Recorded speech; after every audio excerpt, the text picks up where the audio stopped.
Bismillah, alhamdulillah, wassalatu wassalamu ala rasulillah, wa ala alihi wa sahbihi wa man wala, amma ba'd. Donc, j'ai intitulé ce cours de présentation sur l'histoire, At-Tarikh, Masadiruhu, Islahatuhu wa Manafi'uhu. L'histoire, ses fondements, ses terminologies, sa terminologie et ses bienfaits. Avant de commencer de rentrer dans le vif du sujet, Inch'Allah, on va d'abord s'intéresser de manière introductive au contexte de cette discipline telle qu'on la connaît. On connaît tous de par notre éducation, notre passage à l'école. On a déjà tous été amenés à apprendre cette matière. Et il y a une chose très importante, et c'est un point de notre méthodologie, c'est qu'on comprend le contexte à travers l'islam, et on ne comprend pas l'islam à travers notre contexte. Donc, ça c'est très important.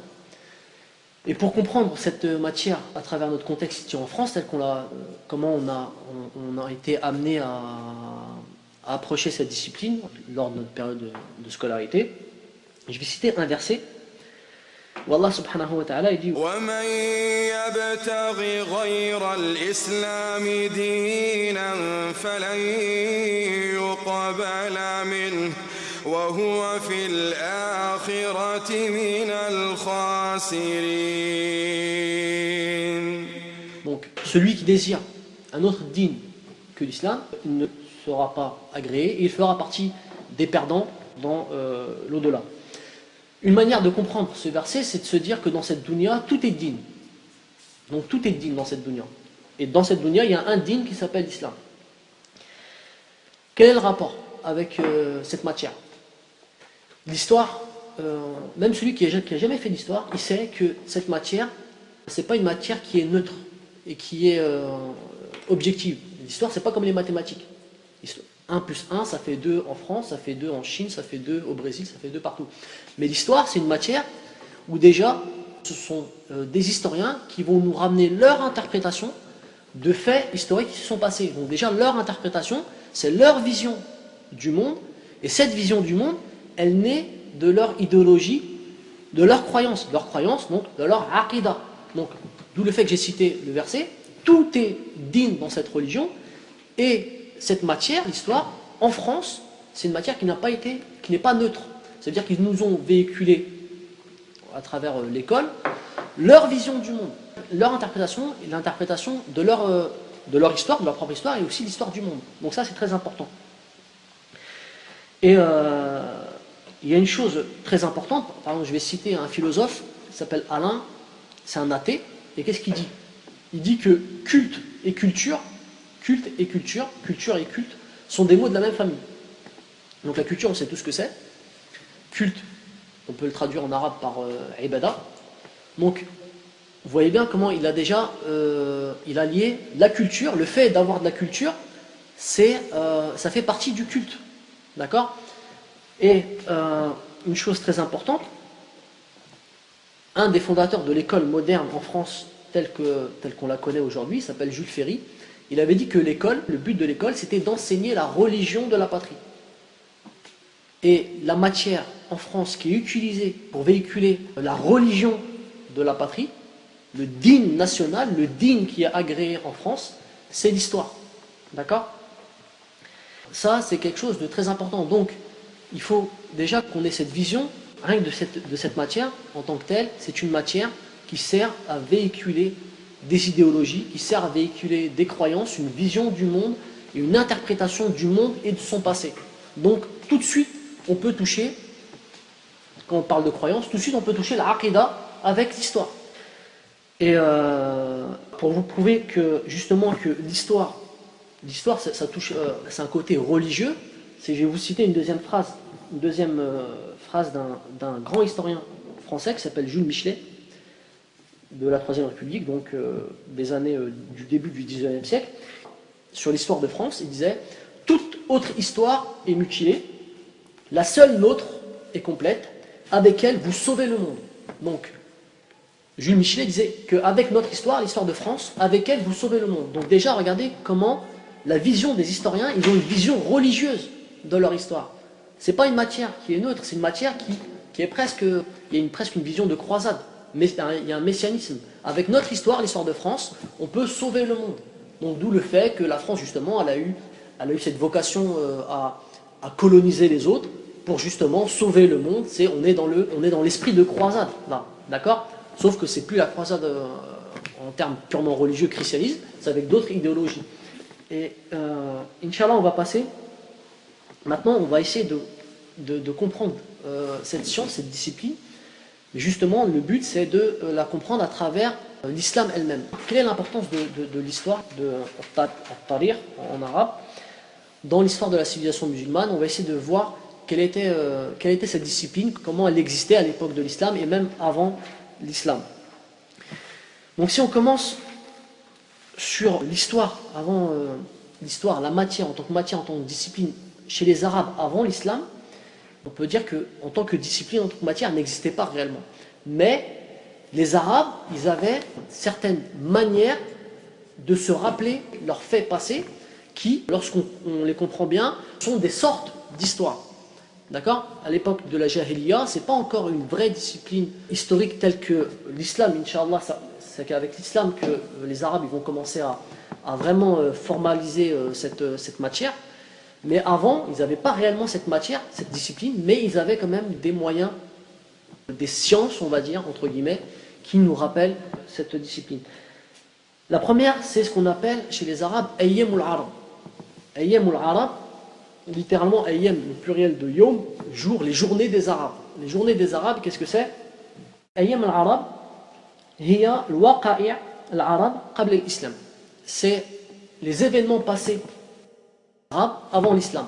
Donc, en gros, en quoi ça consistait Ayyam al-Arab? Ayyam al-Arab, il faut savoir que les tribus arabes, avant, à l'époque de la Jahiliya, ils se racontaient, ils gardaient en mémoire leurs faits héroïques, leurs guerres, leurs actions passées, leurs victoires, les actes de lâcheté de telle personne, de telle tribu, etc., etc. Tout ça, ils les gardaient en mémoire.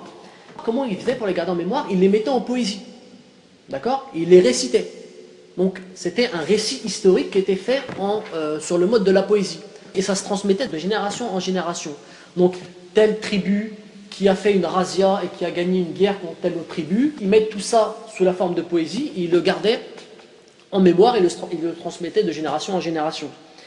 Et ils appelaient ça Ayyamul Arab, c'est-à-dire les hauts faits des Arabes, leurs journées historiques. Ils mémorisaient ces récits sous cette forme de poésie, ils se les transmettaient, ça faisait figure de récits historiques. Donc, c'était une des modalités encore, on va dire proto-historique. C'était pas encore de l'histoire, de la vraie histoire telle qu'on la connaît, mais c'est une manière de garder en mémoire ces récits historiques. Et donc ça c'était très important, c'est surtout l'importance de la poésie dans Ayyam al-Arab.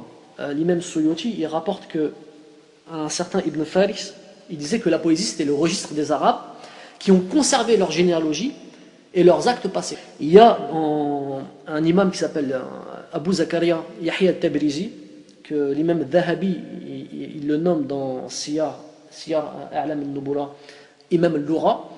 Il cite Ibn Abbas, qui avait une parole très importante. Il disait que si vous n'arrivez pas à expliquer un verset du Coran, demandez l'aide de la poésie, parce que c'est le registre des Arabes et de leurs affiliés. À côté de ces Ayyam al-Arab, il y avait un récit que les Arabes ils appelaient à l'époque de la Jahiliya Ahadith Man Mada. Ahadith Man Mada, c'est les récits de ce qui s'est passé. Donc Ahadith Man Mada, c'est souvent des récits qui sont communs à tous les habitants de la péninsule arabique. Tous les Arabes, ils avaient ces mêmes récits. Les grandes histoires, les grandes migrations de telle et telle tribu. Donc ça s'appelait Ahadith Man Mada. Et à côté de ça, ils ont développé un autre genre de récit qui s'appelle Ahadith al-Arab wal-Ansabuha. Ça veut dire le récit des Arabes et de leur généalogie. Ansabuha, leur généalogie. Et les Arabes, tout de suite, ils se sont toujours, comme n'importe quel peuple qui a la conscience de lui-même, ils se sont intéressés sur leur origine. Et les premiers généalogistes, ils sont interrogés sur l'origine des Arabes. Et c'est là, à partir de là, qu'on sait que les généalogistes arabes, ils ont divisé ce qu'on appelle l'Uruba, l'arabité, en trois types. Il y avait ce qu'on appelle l'arabe al-ba'ida, les anciens arabes, c'est des peuples qui ont disparu. Et certains des peuples, normalement vous devez le savoir, ils sont cités dans le Coran. Les plus célèbres, c'est les Ad et les Thamoud. Il y avait ce qu'on appelait les Ariba, les Arabes de souche pure, les purs Arabes, qui existent encore. Et essentiellement, c'était ce qu'on appelle les Bani Kahtan. Et il y a les Musta'riba. Les Musta'riba, on les appelle aussi les Adnanites. C'est les Arabes mélangés. Pourquoi mélangés? Parce que ce sont ceux qui sont issus de la descendance de Ismaïl ibn Ibrahim. Vous savez que Ismaïl ibn Ibrahim, c'est pas un arabe, c'est un Irakien, un Mésopotamien, puisqu'Ibrahim il venait de la Mésopotamie. Et c'est descendant de Ismaïl et d'une femme qui s'appelait Bint Madad, qui faisait partie de la tribu des Jurhum, Bani Jurhum. Donc, ça montre que les Arabes, ils avaient toujours le souci d'où est-ce qu'ils venaient, le souci de leurs origines. Et avec ce souci de l'origine, ils ont développé une science qui est une des sciences les plus importantes à l'époque de la Jahiliya, c'est ce qu'on appelle Ansab, la généalogie. Ça, les Arabes, il n'y a pas un peuple dans le monde qui a excellé, surtout à cette époque, dans l'ilm de la généalogie, la science de la généalogie. Et ça, c'est extrêmement important parce que ça va avoir des incidences plus tard dans l'islam. Et dans certaines sciences de l'islam, notamment, on va le voir avec la science du hadith. Ça va être très très important. Et donc, le généalogiste, à l'époque de la Jahiliya, c'est à la fois un historien, alim bil akhbar, c'est souvent un connaisseur de la poésie, alim bil shi'r, c'est un connaisseur des jours des Arabes, ayyam al-Arab et ayyam al-Nas. Il y a une autre parole de Omar ibn Khattab, où il dit ta'allamu al-nasab wa la takunu kan-nabti al-sawad idha su'ila ahaduhum aslihi qala min qaryati min kada wa kada. Donc apprenez votre généalogie, ne soyez pas comme Nabti Sawad. Nabti Sawad, c'était des Arabes qui étaient christianisés, qui habitaient au nord de l'Arabie actuelle. Donc apprenez votre généalogie, ne soyez pas comme les Nabatéens. Quand on leur demande d'où ils viennent, ils disent nous venons de telle ville ou telle ville. Donc chez Omar ibn Khattab, comme chez les Arabes de la Jahiliya, le asl, l'origine, c'est pas l'origine géographique, spatiale. Le asl, c'est d'où tu viens d'un point de vue de la généalogie. Qui est ton père, le nom de ton père, le nom du père de ton père, le nom de ton arrière-grand-père, etc., de telle tribu, de tel clan, etc. Donc ça, c'est très important. Une petite parenthèse.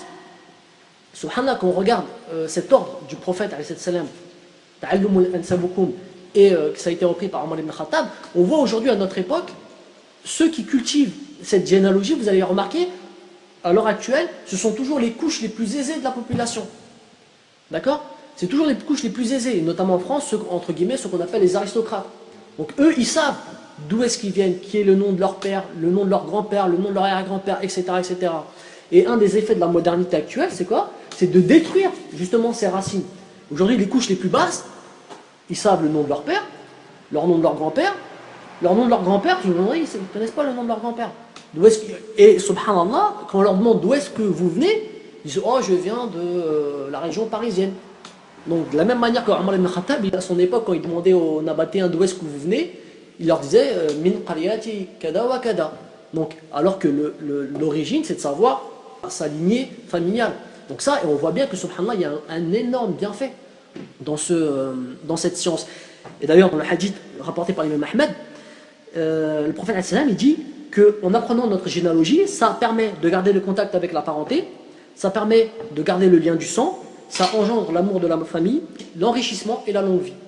Pour montrer que, une chose, déjà la généalogie, c'était quelque chose qui existait chez les Arabes de la Jahiliya, et que le prophète il a encore donné une plus grande importance à cette science, et on comprend aujourd'hui, à l'heure actuelle aujourd'hui, l'importance de connaître sa généalogie. Et on voit souvent, encore une fois, que ce sont les individus les plus faibles, qui n'ont pas conscience d'eux-mêmes, qui n'ont pas conscience de leur réalité, qui ne connaissent pas leur généalogie. Et ceux qui, les couches les plus aisées, les plus armés face au monde, qui connaissent leur généalogie. D'où on montre, subhanallah, comment le prophète il avait compris que ça c'était un bienfait énorme, et que ça avait énormément de bienfaits pour la vie ici-bas. Et derrière ça, il y a une question très importante, c'est le rapport, et encore une fois je dis ça touche la aqidah parce que c'est très dangereux, le rapport entre le Coran et le temps. La question derrière dans tout ça, c'est quel est le rapport entre le Coran et le temps. Très dangereuse si on n'y apporte pas les bonnes réponses. Et on touche tout de suite le Coran parce qu'il faut savoir, on le sait, dans le dogme des sunnites, Inna al-Qur'an kalamullah laysa makhluqin. Donc déjà c'est la base. La parole d'Allah, c'est pas une créature. Donc déjà si ce point du dogme là on l'a compris, si le Coran c'est pas une créature, c'est quelque chose qui n'est pas soumis au temps. Donc c'est quelque chose qui a une portée intemporelle pour le passé, le présent et le futur. D'ailleurs il y a un verset dans Surat al-Fussilat où Allah subhanahu wa ta'ala il dit إنه لكتاب عزيز لا يأتيه الباطل من بين يديه ولا من خلفه. Donc c'est un livre puissant, le faux il ne l'atteint ni par devant ni par derrière. Et il y a certains mufassirin qui ont expliqué par devant et par derrière d'une manière temporelle. Ça veut dire que le faux il ne l'atteint ni concernant le passé, ni concernant le futur. Et ça, c'est une des explications dans Tafsir Jalalayn. Si on dit que le Coran, c'est pas un livre d'histoire, le Coran, c'est pas un livre d'histoire, ça ne veut pas dire qu'il n'y a pas des histoires dans le Coran. Quand je dis que le Coran, c'est pas un livre d'histoire, c'est pas un livre d'histoire avec un petit H. D'accord ? Ce n'est pas que ça. L'imam Suyuti, dans son explication du mot kitab, il dit que kitab, ça signifie jama'. Jama', en arabe, c'est le rassemblement. Le rassemblement. Et que le Coran, il a été appelé kitab parce qu'il rassemblait de manière la plus parfaite énormément de récits et d'histoires. Il les a agencés de manière parfaite. Donc, le Coran, c'est un livre d'histoire au pluriel. Donc, il y a plusieurs histoires dans le Coran. Mais ce n'est pas un livre d'histoire avec un grand H, d'accord, en tant que matière et discipline. Donc, ça, c'est très important de comprendre la relation entre le Coran et l'histoire, parce que si on comprend mal, on va toucher la aqidah. Il y a une chose très importante, c'est que souvent les athées, ils ont une vision matérialiste, et qu'est-ce qu'ils nous disent? Les athées les plus tolérants, les plus ouverts, ils nous disent non, ces textes religieux, entre guillemets, soi-disant issus de la révélation, ça a quand même un intérêt. L'intérêt c'est quoi? C'est l'intérêt historique. Ça nous permet, le Coran c'est bien, parce que ça nous permet de savoir la mentalité des Arabes du 7e siècle, comment ils vivaient, comment ils s'habillaient, etc., etc. Donc ça c'est très dangereux, ça c'est une vision matérialiste, d'accord? C'est la vision des athées et des laïcs, qui reconnaissent le bienfait de ces textes religieux, un bienfait simplement historique. Donc nous, il faut faire attention, le Coran c'est pas un livre d'histoire, c'est beaucoup plus complexe que ça, et si on ne comprend pas ça, on risque de s'égarer. La chose d'abord qu'il faut se poser, c'est pourquoi Allah il nous parle de ces récits, pourquoi il nous montre l'importance de ces histoires. Et toujours, cette injonction, on comprend ces ordres d'Allah, il ne nous raconte pas des histoires pour nous raconter des histoires, il nous raconte des histoires pour que les créatures, nous, on en tire des leçons. Et Allah lui-même, il le dit. Dans un verset, par exemple, Sunatallah fil ladina khalaw min qablu wa lan tajida lis-sunnat lillah tabdilan. Telle est la sunna, telle est la tradition, telle est la règle d'Allah pour les événements passés, et tu ne verras pas de changement dans la sunna d'Allah. Donc, ça veut dire quoi? Ça veut dire, je vous expose des récits passés que vous ne connaissez pas, à vous d'en tirer des conclusions. Parce que la loi d'Allah, elle ne change pas, c'est toujours la même. Donc celui qui comprend le passé, il arrive à comprendre le présent et il est préparé pour le futur. Une chose très importante aussi, Allah, dans certains de ces versets, il opère toujours la liaison entre l'espace et le temps. Donc dans cette injonction à l'étude historique, telle que Allah nous demande, il fait toujours la liaison entre l'espace et le temps. Par exemple, dans la sourate famille Ali Imran, قد خلت من قبلكم سنن فسيروا في الأرض فانظروا كيف كان عاقبة المكذبين. فسيروا في الأرض, parcourez la terre, donc l'espace, فانظروا كيف كان عاقبة المكذبين. Et regardez qu'est-ce qui est passé sur ces territoires-là. Donc il fait toujours la liaison entre l'espace et le temps, ça veut dire parcourir la terre et méditer son histoire. Donc ça, c'est très important, il le dit, Allah subhanahu wa ta'ala, dans plusieurs versets, il nous rappelle cette importance. Allah, il lie l'espace et le temps donc dans l'importance de l'étude historique, mais aussi il appuie sur l'importance des vestiges du passé.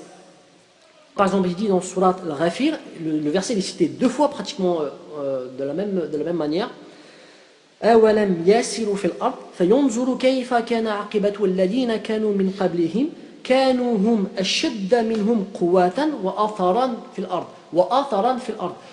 Parcourez la terre, regardez, méditez sur ce qui s'est passé, notamment la fin des peuples qui nous ont précédés. Ils étaient plus forts que nous en force et en vestiges. Ils ont laissé plus de traces, plus de vestiges que nous. Et d'ailleurs, il y a une chose très importante, c'est vestiges. Ici, le terme qui est utilisé, c'est athar, la science des vestiges, et la science des vestiges en l'archéologie. L'archéologie, on appelle ça en arabe ilm al-athar. Et l'imam Ibn Kathir, rahimahullah, il explique dans ce verset, les générations qui nous ont précédées, elles étaient plus redoutables et plus fortes. Elles ont laissé des monuments qui étaient plus importants, des vestiges qu'aucun d'entre nous est capable d'avoir aujourd'hui. Et quand on pense à ça, comment ne pas penser par exemple aux pyramides? Et Allah subhanahu wa ta'ala, donc là il y a une divergence. Certains disent que les pyramides ils sont cités dans le Coran, certains réfutent cette argumentation. Par exemple, quand Allah subhanahu wa ta'ala il dit wa fir'aun dil awtad. Donc dil awtad, il y a certains mufassirin qui expliquent dil awtad par les pyramides, en disant que parce que Allah subhanahu wa ta'ala il utilise le terme awtada, des fois dans le Coran il utilise awtada pour signifier jibel, les montagnes, synonyme. Donc wa fir'aun dil awtad, Fir'aun, les montagnes, c'est bizarre. Donc la montagne de Pharaon qu'on connaît, qu'il a construite, qu'il a fabriquée avec sa force, sa puissance, ce sont les pyramides. Et ça, c'est le tafsir de certains savants et d'autres penseurs, comme notamment Saïd Qutb, rahimahullah. Quoi qu'il en soit, très important, c'est le wated en arabe, c'est tout ce qui est planté sur le sol et qui dépasse le sol. Et parfois, quand on regarde la traduction en langue française de Fir'aun del Awted, il y a l'homme aux épieux. Awted, c'est aussi un épieu, les épieux. Et parfois, en regardant plusieurs tafsirs de ce verset, on remarque que les Égyptiens, ils avaient un type de construction qu'on appelle les obélisques. Les obélisques, ça fait penser aux épieux. Parce que l'Awted, encore une fois, c'est soit les épieux, soit, ça vient de la racine arabe, le wated, tout ce qui sort de la terre. Donc les épieux, les obélisques, ça peut paraître crédible. Ensuite, on peut essayer de s'intéresser à une chose très importante, c'est quels sont les termes que Allah subhanahu wa ta'ala utilise dans le Coran pour signifier histoire. Histoire en arabe, c'est at-tarikh. Mais celui qui cherche ce terme dans le Coran, il ne va pas le trouver. Pourtant, c'est paradoxal avec ce que je vous ai dit auparavant, puisque je vous ai dit que Allah il nous appelle à méditer sur l'importance des récits passés. Donc, c'est quelque chose de très important de méditer sur les termes que Allah il utilise pour nous faire comprendre histoire, la richesse que cette science va acquérir avec l'islam. Donc, si on commence par ordre d'importance, on remarque que le premier terme dans le Coran qui est utilisé le plus souvent pour signifier histoire, c'est Enba, Naba. Naba, Enba, donc qui signifie littéralement nouvelle, information. Et souvent, donc, il est utilisé dans le sens de récit historique. Par exemple, dans Surat Al-Kahf, Nahnu naqussu alayka naba'uhum bilhaq. On va te raconter leur récit en toute vérité. Donc, le premier terme qui est utilisé dans le Coran pour signifier histoire, c'est Naba. Le deuxième terme qui est le plus utilisé dans le Coran, c'est le terme Qisas, Qasas. C'est un terme important parce qu'on remarque c'est le terme qui est le plus souvent exclusivement utilisé pour signifier histoire. Parce que dans tous les termes qu'on va voir, ils sont ce qu'on appelle polysémiques. Ça veut dire qu'ils ont différents sens. Comme Enba, des fois ça signifie nouvelle, et des fois ça signifie récit historique. D'accord ? Et la spécificité de Qisas Qasas, c'est qu'il est toujours utilisé dans l'idée de récit historique. Que ce soit dans sa forme verbale, ou que ce soit dans sa forme nominale. Par exemple, dans Surat Yusuf, Allah il dit Nahnu naqussu, donc le verbe, nous allons te le raconter, Ahsanu qasasi, la meilleure des histoires. Donc, toujours ce terme-là, c'est le terme, on va dire, c'est le terme commun dans le Coran pour signifier récit historique. Il est utilisé une fois, pas dans l'histoire, mais dans un contexte particulier, quand Moussa dit Kadalika ma kunna nabri fa artada ala atarihim qasasan. Mais ici, qasasan, on ne peut pas l'isoler tout seul parce qu'on dit en arabe yaqussu atharuhu. Yaqussu atharuhu, c'est suivre ses traces. Donc on ne peut pas isoler le terme qasas tout seul en disant qu'est-ce qu'il signifie. Donc ce qu'il y a à retenir, c'est que le terme qasas, c'est le terme commun dans le Coran pour signifier récit historique. Donc après Naba, Qasas, il y a le terme hadith. Le terme hadith, c'est un terme qu'on connaît bien, puisque on utilise souvent en comprenant son autre signification. Donc le terme hadith, aussi dans le Coran, il a plusieurs significations, que ce soit dans sa forme nominale, que ce soit dans sa forme verbale, ou dans ses autres dérivations. Le premier de ces sens hadith, c'est parole. Dans un verset, par exemple, quand il dit « Yawma idin » يود الذين كفروا وعاصوا رسول لو تسوى بهم الأرض ولا يكتمون الله حديثا. Donc ce jour-là, le jour du jugement, ceux qui n'auront pas cru aux messagers et aux prophètes préféraient que la terre soit aplanie, mais ils ne sauront cacher à Allah aucune parole. ولا يكتمون الله حديثا, ils ne pourront cacher à Allah aucune parole. Donc hadith. Dans le sens de parole, le sens de histoire, dans plusieurs fois, donc 11 fois, notamment dans Surat Taha, Hal ataka hadithu Moussa. Est-ce que t'es parvenu l'histoire de Moussa? Donc ça c'est pour le terme hadith. Le troisième terme qui est utilisé dans le Coran pour signifier l'idée d'histoire, dans le champ sémantique d'histoire, c'est akhbar, khabar. Akhbar, khabar, dans la langue arabe commune, on sait ce que c'est, akhbar, l'akhbar. D'accord? Et Allah, subhanahu wa ta'ala, il utilise en Coran ce sens. Pareil, encore une fois, vous connaissez sûrement cette histoire, quand Moussa, il était avec sa famille et il voyait de la lumière qui était dans une montagne, qu'est-ce qu'il dit à sa famille? إِذَا قَرَى مُوسَى لِأَهْلِهِ إِنْ يَنَسْتُ نَارًا سَأَتِيكُمْ مِنْهَا بِخَبَارٍ. Je vais vous en ramener une information, une nouvelle, d'accord?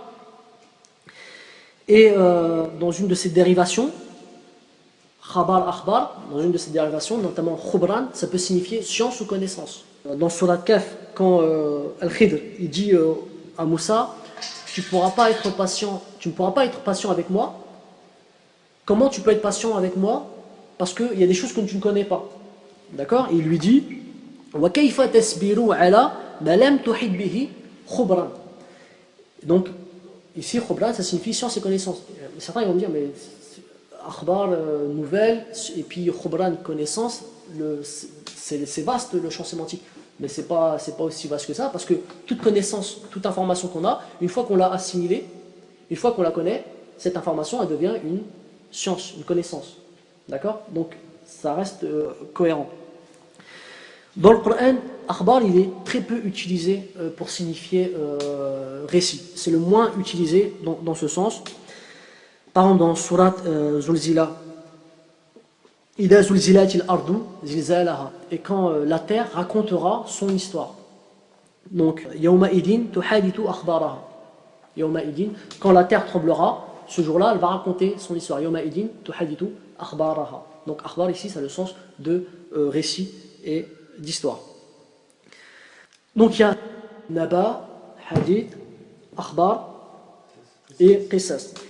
Il y en a un cinquième que j'ai laissé pour la fin, c'est celui de Asatir, qui est utilisé toujours dans la même, exactement dans 9 versets, quand Allah l'utilise pour paraphraser les paroles des kuffars, des polythéistes, qu'ils soient de Quraysh ou avant eux, quand il disait Inna hada illa asatir al-awwalin. Quand les prophètes ils leur venaient avec ces récits historiques, ils disaient ce ne sont que des contes anciens, que des histoires anciennes. Donc la particularité de asatir par rapport aux autres, c'est que asatir il est toujours il est connoté négativement, d'accord?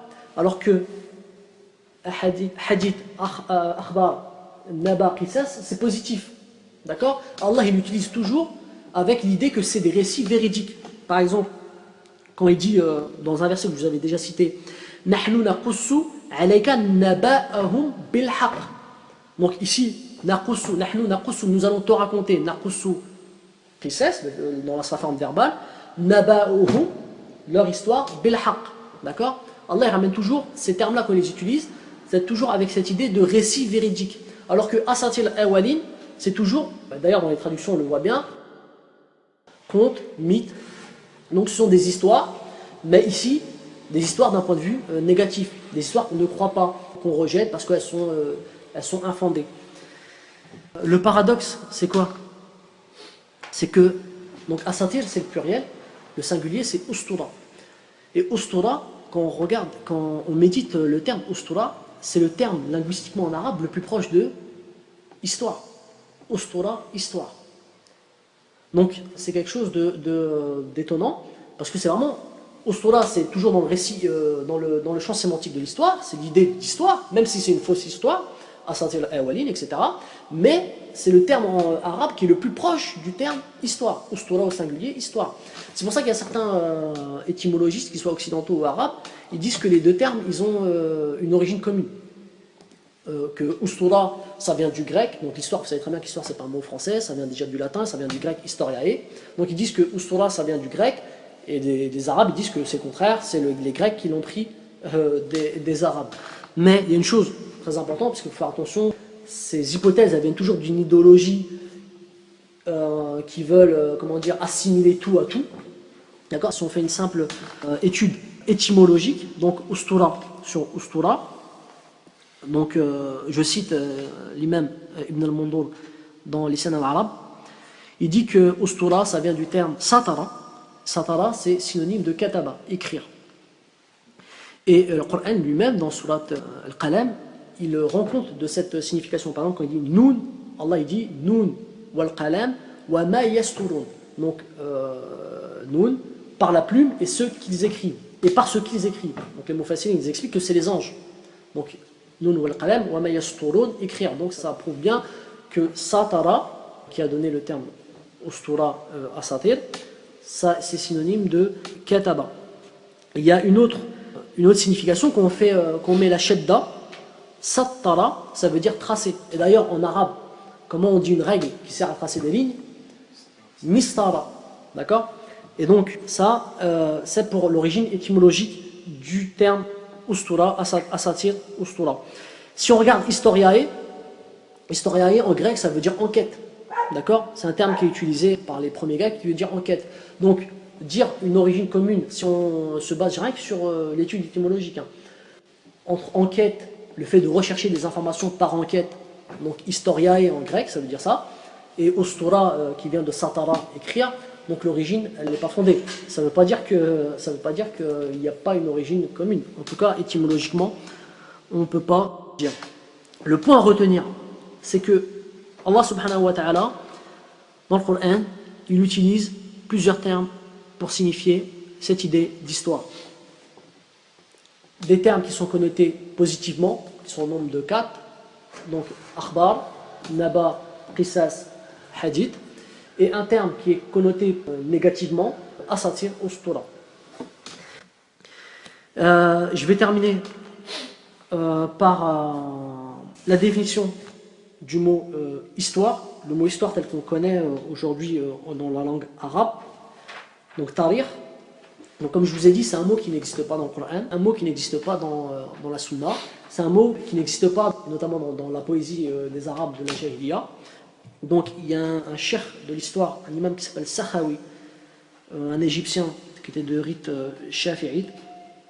Il nous a fait un énorme travail sur l'étude du mot histoire, et il dit que tarir ça vient du mot warah, qui est issu d'un dialecte arabe qui était utilisé au sud du Yémen. Et warah dans ce dialecte-là, ça signifiait lune. Lune ou mois. Lune ou mois, parce que vous savez très bien que les Arabes, ils avaient un calendrier lunaire, et pour eux, le mois, ça peut signifier la lune. Donc, ça, c'est une des origines du mot tarir. Et il nous dit que tarir dans la langue, ça veut dire déclarer une date. D'accord? Par exemple, quand on dit arachtu, le livre, warachtu, ça veut dire dans le sens, j'ai indiqué sa date, la date de la rédaction du livre. Il cite la parole de l'imam Asma'i. Il dit que les Banu Tamim disent warachtu al-kitaba tawrikhan, et les Qais ils disent arachtuhu tarikhan. L'intérêt de cette précision, ça veut juste dire que le mot tarikh, c'est un mot qui est purement arabe. C'est pas un mot qui vient de l'étranger. Une autre utilisation, on utilise le mot tarikh comme adjectif, en disant par exemple, telle personne, Fulan, c'est le tarikh de son peuple. Ça veut dire que c'est l'unique représentant, le dernier représentant que ce peuple avait comme bonne mœurs et comme bonne qualité. Donc voilà sur la définition du mot histoire tarikh qui est utilisé aujourd'hui dans la langue arabe. سبحانك اللهم بحمدك أشهد أن لا إله إلا أنت واستغفرك وأتوب إليك. السلام عليكم ورحمة الله وبركاته. أنا مسلم وأقولها ملء الفؤاد وفي حنايا الأضلع. أنا مسلم